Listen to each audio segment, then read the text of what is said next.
अस्सलाम वालेकुम। उम्मीद करता हूँ बेटा आप सब खैरियत से होंगे। आज का हमारा चौथा लेक्चर, हम लोगों ने कल जो थर्ड लेक्चर था उसमें हमने बात की थी अबाउट द फाइलेटिक लिनेज और हमने बायोलॉजिकल मेथड्स को थोड़ा सा ओवरव्यू लिया था।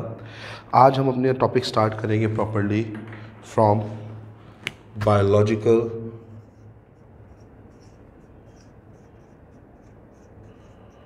मेथड से।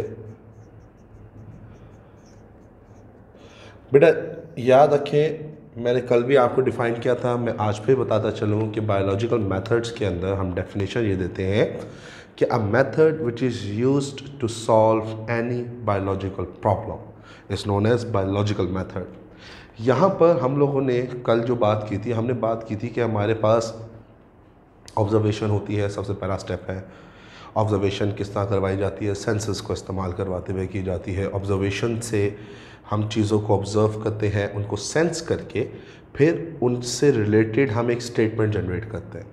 तो एक्चुअली जो पहला हमारा स्टेप है वो इसको कहते हैं प्रॉब्लम आइडेंटिफिकेशन।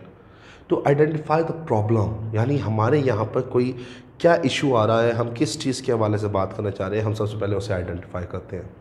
सेकेंडली, हमने जो कल एक फ्लो चार्ट देखा था उसमें सारे सीक्वेंस था। अगर आपके पास कल वाला लेक्चर हो तो हमने उसमें देखा था ऑब्जर्वेशन है, फिर हाइपोथेसिस है, फिर एक्सपेरिमेंट टेस्टिंग है, थ्योरी है और फिर लॉ है।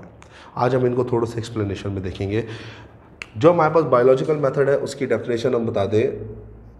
A method used to solve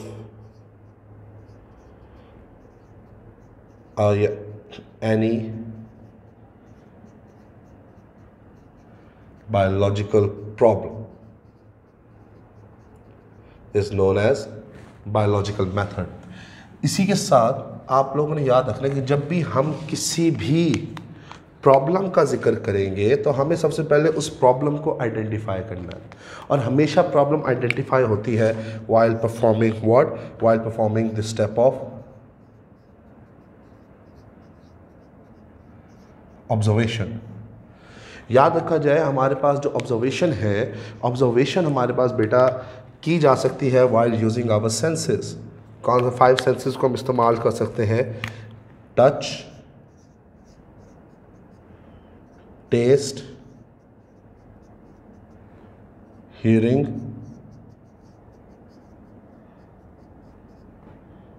vision and फिर स्मेल। ये वो 5 सेंसेस हैं हम जिसके ज़रिए किसी भी चीज़ के बारे में चेक कर सकते हैं, उसको ऑब्ज़र्व कर सकते हैं। और ऑब्जर्वेशन के ऊपर कल हम लोगों ने एक बात की थी, हमने कहा था कि ऑब्जर्वेशन हमारे पास हमेशा 2 फॉर्म्स में आएगी। या तो हम किसी भी चीज़ का जो एनालिसिस करते हैं वो क्वांटिटी बेस्ड करेंगे, या हम एनालिसिस क्वालिटी बेस्ड करेंगे। देखिए, अगर तो बात आती है क्वालिटेटिव एनालिसिस की तो उसमें हम सिर्फ़ और सिर्फ चीज़ों को जो उनकी क्वांटिटी है हम उसको ऑब्ज़र्व करते हैं। अब देखिए, मैंने कल फिर दोहराई थी ये बात, मैं आज फिर दोहरा दूँ कि हमारी क्लासरूम के अंदर जो चेयर्स रखी हुई हैं, अगर हम उन चेयर्स को काउंट करना स्टार्ट कर दें तो उस क्लासरूम में बैठे जितने भी बच्चे हैं सारों का एक ही आंसर होगा। हर बच्चा ये कहेगा कि सर इस क्लास के अंदर 45 चेयर्स मौजूद हैं। बट वहीं पर अगर मैं ये कहूँ कि ये इन चेयर्स की क्वालिटी क्या है, किस तरह का फैब्रिक है, किस तरह का फोम है, किस तरह का प्लास्टिक है, फाइबर कौन सा है, किस ग्रेड का फाइबर है, अगर हम ये चेक करने लग जाएं तो फिर उस क्लास में बैठे जितने बच्चे होंगे सारों के डिफरेंट आंसर्स होंगे। तो ये इस बात को बताता है कि हम क्वालिटेटिव एनालिसिस के अंदर प्रिसाइज नहीं हो सकते, हम सारे एक साथ 100% एक्यूरेट नहीं हो सकते, बट जो क्वांटिटेटिव एनालिसिस है हम उसके अंदर एक्यूरेट हो सकते हैं। इसी के साथ जब आपके पास ऑब्जर्वेशन हो जाती है, मैं फिर यहाँ पे एरो के ज़रिए आपको बता दूँ ताकि आपको याद है, या तो हम करेंगे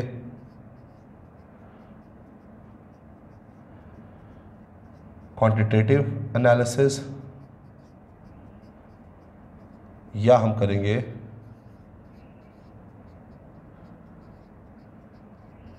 qualitative analysis.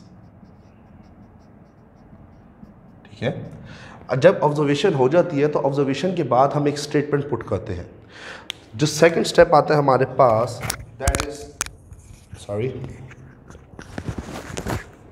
That second step is actually known as hypothesis. बेटा ये जो हाइपोथेसिस है इसके बारे में कल भी हमने डिफाइन किया था, मैं आज फिर बता दूं। हाइपोथेसिस हम कहते हैं the tentative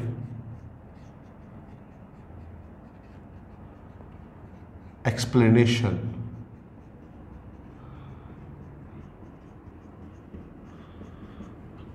of an observation.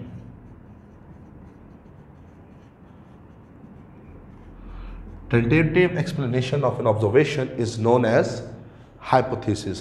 इसको हम as educated guess का भी नाम दे सकते हैं।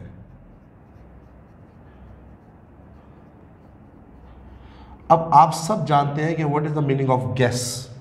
Guess का मतलब होता है किसी चीज़ के बारे में आप श्योर नहीं है लेकिन आपने तुक्का मारा है, आपने उस चीज़ के बारे में you are not sure about that कि क्या वो चीज़ ऐसे है या नहीं है, बट आपने क्या किया, आपने उसके मुतालिक एक स्टेटमेंट कोट कर दिया, तो ये गेस कहलाता है। तो हाइपोथेसिस हमारे पास है एक्चुअली टेंटेटिव एक्सप्लेनेशन ही। टेंटेटिव मतलब एक हमारे पास एक ड्राइव्ड स्टेटमेंट है, ये ड्राइव्ड एक्सप्लेनेशन है, अभी इसको प्रूफ करना बाकी है। तो हाइपोथेसिस जब हमारे पास आ जाता है तो हम यहाँ पर हाइपोथेसिस को जो है अब जब ड्रॉ करते हैं तो इसको ड्रॉ करने के बाद हमारे पास ज़रूरी होता है कि हम रीजनिंग्स प्रोवाइड करें कि जो हमने हाइपोथेसिस ड्रॉ किया है उसको ड्रॉ करने में हमारी बेसिक रीज़न क्या है। तो हमारे पास हाइपोथेसिस के मुतालिक दो तरह की रीजनिंग्स आती हैं। एक को आप नाम देते हैं एज डिडक्टिव रीजनिंग और सेकंड को आप नाम दे रहे हैं एज इंडक्टिव रीजनिंग। याद रखिएगा जो आपके पास डिडक्टिव रीजनिंग है उसको आपकी बुक कहती है it is a reasoning which moves from general to specific. ऐसी रीजनिंग जिसमें आप जनरलाइज्ड बात से स्पेसिफाइड बात की तरफ आएंगे, इसको हम डिडक्टिव रीजनिंग कहते हैं। जबकि इंडक्टिव के अंदर हम कहते हैं which moves from specific to general. यानी हमारे पास जो ये इंडक्टिव रीजनिंग है ये बिल्कुल अपोज करती है डिडक्टिव को। डिडक्टिव में हम मूव करें फ्रॉम जनरल टू स्पेसिफिक, यानी हम कोई जनरलाइज्ड एग्जांपल देंगे और जनरलाइज्ड बात करेंगे और फिर उसको स्पेसिफाइड कर देंगे। यानी मैंने जैसा कल या आपकी बुक के हवाले से, आपकी जो बायो की बुक है उसके अंदर एग्जांपल दी हुई है कि all birds have wings and they can fly.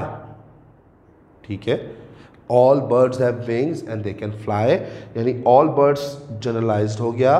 फिर आगे वो कहता है कि sparrow have wings and it can fly, so sparrow is a bird. यानी उसने जनरलाइज्ड बात करके फौरन उसको स्पेसिफाइड कर दिया। सेम यही बात आपके पास इसमें आएगी। आप स्पैरो से बात करेंगे और आप चले जाएंगे टुवर्ड्स द ऑल बर्ड्स। तो यही हमारे पास जो है हाइपोथेसिस के अंदर ये दो तरह की रीजनिंग्स ड्रॉ की जाती हैं, डिडक्टिव होती है और इंडक्टिव होती है। अगर आपसे सवाल किया जाए कि कौन सी रीजनिंग ऐसी है जिसको साइंटिस्ट ज़्यादा फॉलो करते हैं, तो आपका जवाब होना चाहिए साइंटिस्ट ज़्यादा इंडक्टिव रीजनिंग के बारे में बात करते हैं, क्योंकि वो स्पेसिफिक से जनरल की तरफ बात को ज़्यादा बेहतर तरीके से एक्सप्लेन किया जा सकता है बनिस्बत जनरल से स्पेसिफिक की तरफ। क्लियर है? यहाँ पर एक और आपके पास बड़ा इंपॉर्टेंट क्वेश्चन बनता है, वो ये कि क्या हाइपोथेसिस हमारे पास सिर्फ ऑब्जर्वेशन की बेस के ऊपर आ सकता है या कोई और मेथड्स भी हैं जिनके ज़रिए हम हाइपोथेसिस को ड्रॉ कर सकते हैं। तो आपकी बुक कहती है कि साइंटिस्ट जो हैं वो डिफरेंट अदर मेथड्स को भी इस्तेमाल करते हैं। Method number 1, intuition and imagination. अपनी ख्यालात, अपनी सोच को इस्तेमाल करते हुए भी हाइपोथेसिस ड्रॉ किया जा सकता है।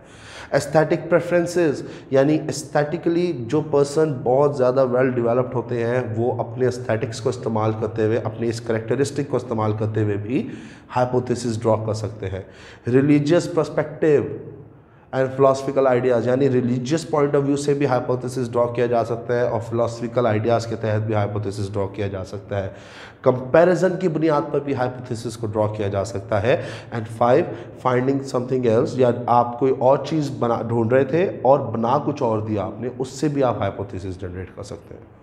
ठीक है, यानी 5 कौन से हो गए? पहला आपके पास आ गया इंट्यूशन एंड इमेजिनेशन, दूसरा एस्थेटिक प्रेफरेंस, तीसरा आपके पास आ गया रिलीजियस एंड फिलोसफिकल आइडियाज़, चौथा आपके पास आ गया कंपैरिजन, और पांचवा आपके पास आ गया looking for something else but you have developed another thing.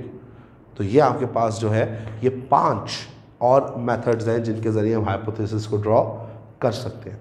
अब जब हाइपोथेसिस हमारे पास हो जाता है, हमने हाइपोथेसिस के अकॉर्डिंग डाटा कलेक्ट कर लिया, हम अब तैयार हैं, तो हमारा जो नेक्स्ट फेज़ आता है, थर्ड स्टेप, वो आपके पास आता है बेटा टेस्ट या एक्सपेरिमेंट का। और आप लोगों ने यहाँ पे याद रखना है कि इस पॉइंट के ऊपर, इस जगह के ऊपर जो साइंटिस्ट होते हैं उनकी कोशिश ये होती है कि वो अपनी इस हाइपोथेसिस को चेक करें, एक्सपेरिमेंटली चेक करें, टेस्ट परफॉर्म करें, और उनके जो टेस्ट के रिजल्ट्स हैं वो बेस करते हैं कि क्या ये हाइपोथेसिस ठीक है या नहीं है। फ़र्ज़ करें अगर टेस्ट का रिज़ल्ट बहुत ज़्यादा फॉल्सिफाइड आ रहा है, यानी वो हाइपोथेसिस की स्टेटमेंट के अगेंस्ट आ रहा है, तो इसका मतलब है there is a mistake in our hypothesis. लेकिन अगर एक टेस्ट का रिज़ल्ट जो है वो हाइपोथेसिस की स्टेटमेंट को सपोर्ट कर रहा है, देन इट्स मीन कि आपका हाइपोथेसिस ठीक है। और नॉन फॉल्सिफाइड हाइपोथेसिस जो होता है वो फिर आगे मूव कर जाता है टुवर्ड्स द थ्योरी। अब देखिए पहली कोशिश यहाँ पे क्या है, यहाँ पे जो आपके पास एक्सपेरिमेंट हो रहे हैं उनकी सबसे बड़ी जो कोशिश होती है वो ये होती है कि ये नॉन फॉल्सिफाइड हो। अगर तो ये होगा नॉन फॉल्सिफाइड तो आपके फिर ये आगे मूव कर जाता है towards the fourth step of this process, और जिसको आप नाम देते हैं थ्योरी। याद रखिएगा हमेशा थ्योरी तब डेवलप होती है जब आपके पास जो हाइपोथेसिस है वो एक्सपेरिमेंटली टेस्ट हुआ हो, नॉन फॉल्सिफाइड हो। जब हाइपोथेसिस नॉन फॉल्सिफाइड होती है, एक्सपेरिमेंट का रिजल्ट्स आपके हाइपोथेसिस को सपोर्ट कर रहे होते हैं, तो अब वो हाइपोथेसिस कन्वर्ट हो जाती है इनटू थ्योरी। अब थ्योरी जो होती है इस पे याद रखिएगा, इन थ्योरी हमारे पास एक कॉन्सेप्ट नज़र आता है, हम कहते हैं कि हमारे पास प्रोडक्टिव थ्योरी भी होती है। कौन सी थ्योरी है? Productive theory. ये जो प्रोडक्टिव थ्योरी होती है, एक्चुअली इसे प्रोडक्टिव इसलिए कहा जाता है क्योंकि इस थ्योरी की मदद से हम फर्दर न्यू हाइपोथेसिस जो है ये जनरेट कर सकते हैं। और इसका मतलब यह है कि अगर थ्योरी बन गई है ना तो हमारे पास कोई मसला नहीं है। नो, ऐसा नहीं है। थ्योरी बन गई है, थ्योरी के बाद भी हम क्या करते हैं, हम फर्दर टेस्टिंग करते हैं।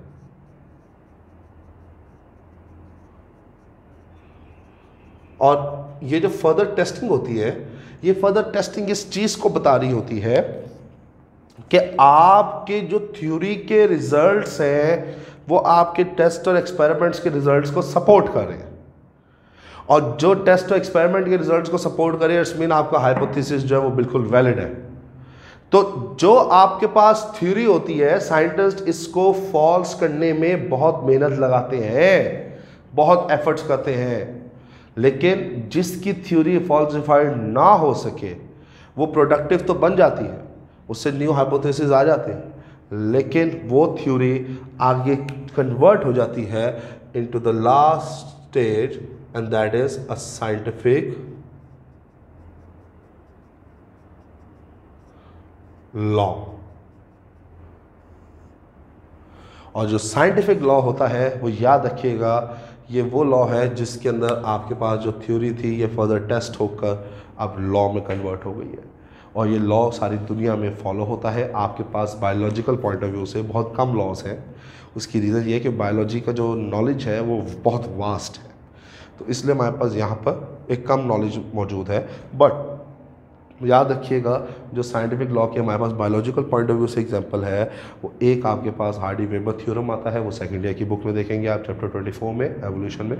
एक आपके पास आता है Mendel law segregation, law of independent assortment, ये भी आप सेकेंड ईयर के अंदर चैप्टर 22 के अंदर पढ़ेंगे, वेरिएशन इन जेनेटिक्स में।